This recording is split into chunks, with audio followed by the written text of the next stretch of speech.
Drop it.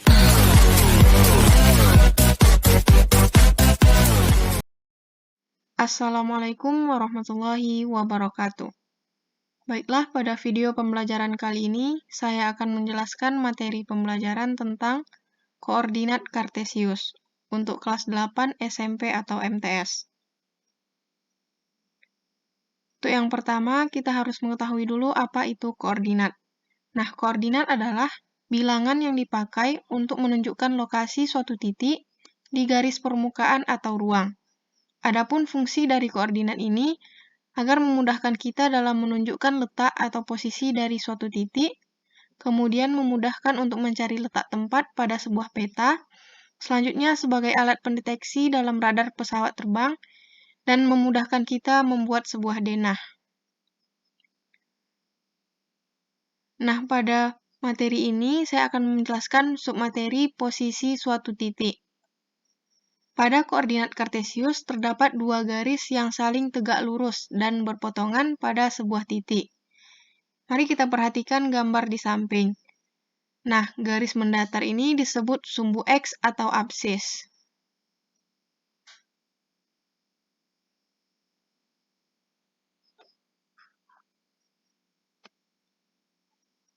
Nah, selanjutnya garis tegak disebut sumbu Y atau ordinat.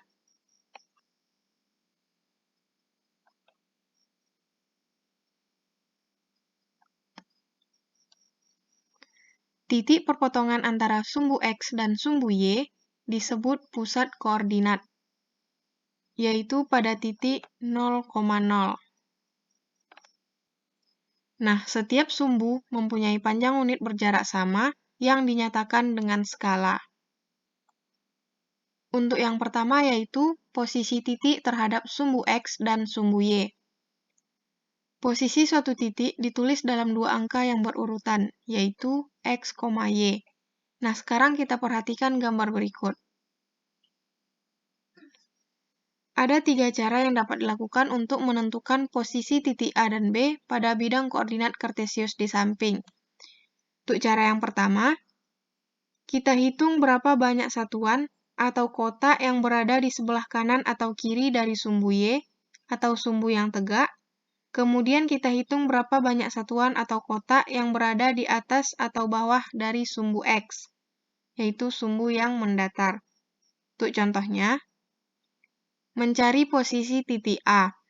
Sekarang kita hitung berapa banyak satuan atau kotak yang berada di sebelah kanan atau kiri sumbu Y, yaitu sumbu yang tegak. Nah, sekarang kita hitung 1, 2, 3, 4. Jadi, titik A berjarak 4 satuan di kanan sumbu Y. Kemudian, kita hitung juga berapa banyak satuan atau kotak yang berada di atas atau bawah sumbu X, yaitu sumbu yang mendatar. Kita hitung 1, 2, 3. Jadi, titik A berjarak 3 satuan di atas sumbu X. Begitu juga dengan titik B. Kita hitung berapa banyak satuan atau kotak yang berada di sebelah kanan atau kiri dari sumbu Y. Kita hitung 1, 2, 3, 4, 5.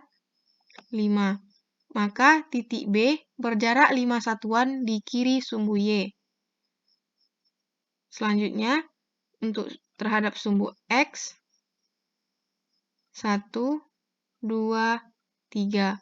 Maka titik B berjarak 3 satuan di bawah sumbu X. Untuk cara yang kedua yaitu, kita perhatikan dari titik pusat 0,0. Nah, lalu kita hitung berapa banyak satuan atau kotak ke arah kiri atau kanan, kemudian ke arah atas atau bawah, menuju titik yang akan dicari koordinatnya. Contohnya, posisi titik A. Kita hitung dari titik pusat 0,0. Maka, untuk menuju titik A, kita bergerak ke arah kanan sebanyak 1, 2, 3, 4. Kemudian naik ke atas sebanyak 1, 2, 3. Maka dari titik 0,0 ke kanan 4 satuan dan ke atas 3 satuan. Untuk titik B, dari titik 0,0 maka kita bergerak ke arah kiri sebanyak 1, 2, 3, 4, 5. Kemudian turun ke bawah sebanyak 1, 2, 3. Maka titik B ini dari titik 0,0 ke kiri 5 satuan dan ke bawah 3 satuan. Untuk cara yang ketiga, kita perhatikan titik yang akan dicari koordinatnya bersesuaian dengan angka berapa pada sumbu X ataupun sumbu Y. Contohnya, posisi titik A. Untuk mengetahui bersesuaian dengan angka berapa, maka kita tarik saja terhadap sumbu X ataupun sumbu Y. Nah, jadi titik A ini bersesuaian dengan 4 pada sumbu X, kemudian bersesuaian dengan 3 pada sumbu Y.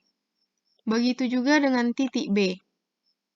Titik B bersesuaian dengan negatif 5 pada sumbu X dan negatif 3 pada sumbu Y.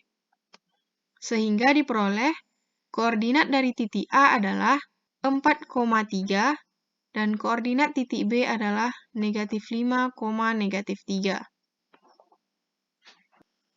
Kartesius terbagi menjadi 4 kuadran, yaitu kuadran 1 terdiri dari sumbu X positif dan sumbu Y positif.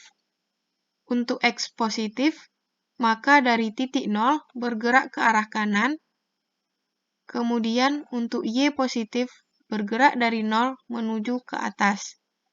Maka ini disebut kuadran 1. Nah, selanjutnya kuadran 2 terdiri dari sumbu X negatif, di mana dari titik 0 bergerak ke arah kiri, kemudian sumbu Y positif bergerak ke arah atas. Maka ini disebut kuadran 2. Selanjutnya, kuadran 3 terdiri dari sumbu X negatif, maka dari titik 0 bergerak ke arah kiri, dan sumbu Y negatif. Dari titik 0 bergerak ke arah bawah. Maka ini disebut kuadran 3.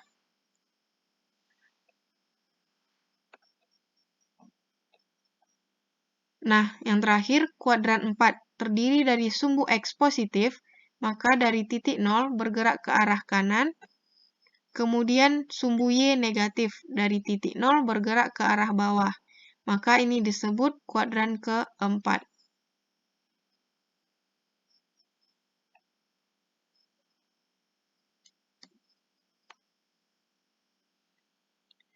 Perhatikan gambar di bawah ini. Nah, untuk titik E berada di sumbu X positif dan sumbu Y positif, sehingga titik E berada di kuadran 1.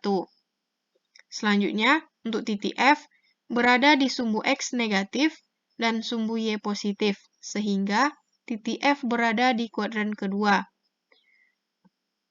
Yang ketiga, titik G berada di sumbu X negatif dan sumbu Y negatif, sehingga titik G berada di kuadran ketiga.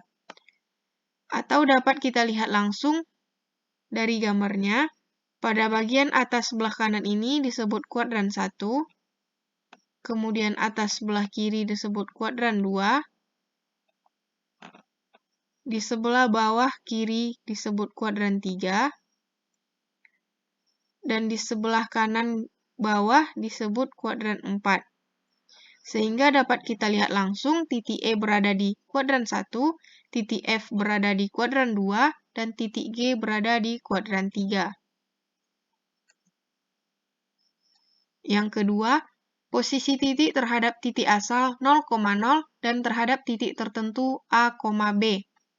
Titik 0,0 berada pada pusat koordinat. Nah, sekarang kita perhatikan gambar berikut ini. Ada titik M pada koordinat Kartesius. Nah, untuk mencari koordinat X, maka tarik garis lurus dari titik M tersebut ke arah atas atau bawah secara vertikal menuju sumbu X. Maka dari titik M ini kita tarik menuju sumbu X, berarti ke arah bawah.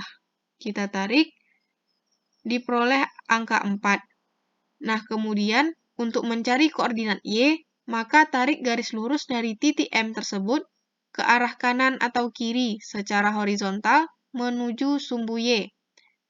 Maka kita tarik ke arah kiri dari titik M menuju sumbu Y, sehingga diperoleh angka 3. Maka kesimpulannya, posisi titik M terhadap titik asal 0,0 adalah 4,3. Selanjutnya, titik acuan suatu titik tidak hanya berupa titik pusat koordinat atau titik 0,0, tetapi bisa juga titik yang lain, misalnya dengan koordinat A, B. Nah, cara menentukan posisi titik acuan tertentu, titik acuan tertentu dibuat sumbu X dan sumbu Y yang baru, yang berpotongan di titik acuan tersebut. Nah, contohnya, mari kita perhatikan gambar di bawah ini. Untuk koordinat titik P terhadap titik Q mempunyai posisi dari titik Q negatif 4,3 bergerak ke kanan sebanyak 8 satuan, kemudian bergerak ke bawah sebanyak 2 satuan. Mari kita hitung 1, 2, 3, 4, 5, 6, 7, 8. Nah, kemudian bergerak ke bawah sebanyak 2 satuan. 1, 2. Sehingga titik P terletak pada koordinat 4,1. Selanjutnya, koordinat titik R terhadap titik P mempunyai posisi dari titik P 4,1 bergerak ke kiri sebanyak 6 satuan.